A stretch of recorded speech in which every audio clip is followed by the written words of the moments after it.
G'day, my name's Ewan from ROI. Over the next few minutes I'm going to be sharing with you some of the latest research that I've been looking at in terms of how different industries in Australia have been impacted by COVID-19. The first one is a very interesting chart that really does show the difference between certain industries which are growing really strong and other industries which are really being decimated right now.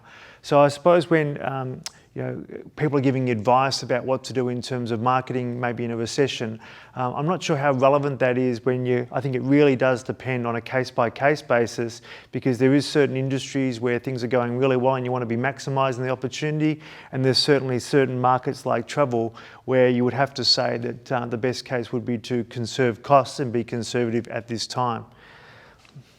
So to go to the next level of depth, you can see here a recent study that's been done in the US, which is comparing the growth on specific categories in e-commerce compared to 2019 and 2020. And that gives you some insights into some areas like bread machines, weight training, sanitizer, milk and cream, which are standout specific product areas that are growing at exponential rates in this current market. On the flip side, we're seeing certain product areas that are also being negatively impacted. We've got the flow-on impact for luggages and suitcases for people not travelling. You've got people staying at home, so they're not making the same investment in clothes and looking good that they would have previously. Okay, so now we're going to look at the bigger picture as to what channels people are using to find information, because in these unprecedented times, we're all looking for the latest information about how our lives are being impacted at a local and also a global level. The growth in Google off a very high base has been phenomenal the last 90 days. So there's no doubt that as a research tool and an information tool, when people are wanting to get the latest information, as you can see from this graph, that they are going to Google in very, very high quantities. In fact, there's almost a 50% growth in Google off some very high numbers in Australia the past 90 days, which is actually incredible. If we start looking at some more important categories such as real estate and our housing prices, you can see that there has been an impact in real estate over the last 30 days, down somewhere between 15 to 20%. The interesting part about realestate.com.au is that despite the fact it had a drop of about 20%, in the last 2 weeks, in those locations, those states where there's been a low number of COVID-19 cases, Tasmania, South Australia and Northern Territory, we're starting to see a pickup in the amount of search for property in those particular markets.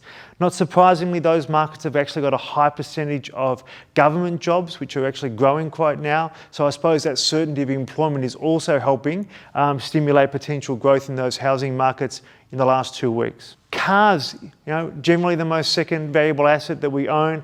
There's been a big reduction in the number of people thinking about selling their car. Not surprisingly, if you're sitting at home and you're thinking about selling your car privately, the idea of someone coming to your house and doing a transaction in this current environment is obviously going to be a negative. So the flip side is one of the biggest brands when it comes to travel is What If. Unfortunately, a massive drop with the reduction in flights, the reduction in hotels, etc. We're seeing a 90% reduction in this particular brand search in just less than 30 days. That's unbelievable, that amount of change. The flip side to not going to restaurants, we're seeing great growth in big brands such as Uber Eats, which is growing at almost 50%. Menulog also 25% or so. So really big growth in the category of home delivery and getting meals delivered to your home, and takeout generally as a category.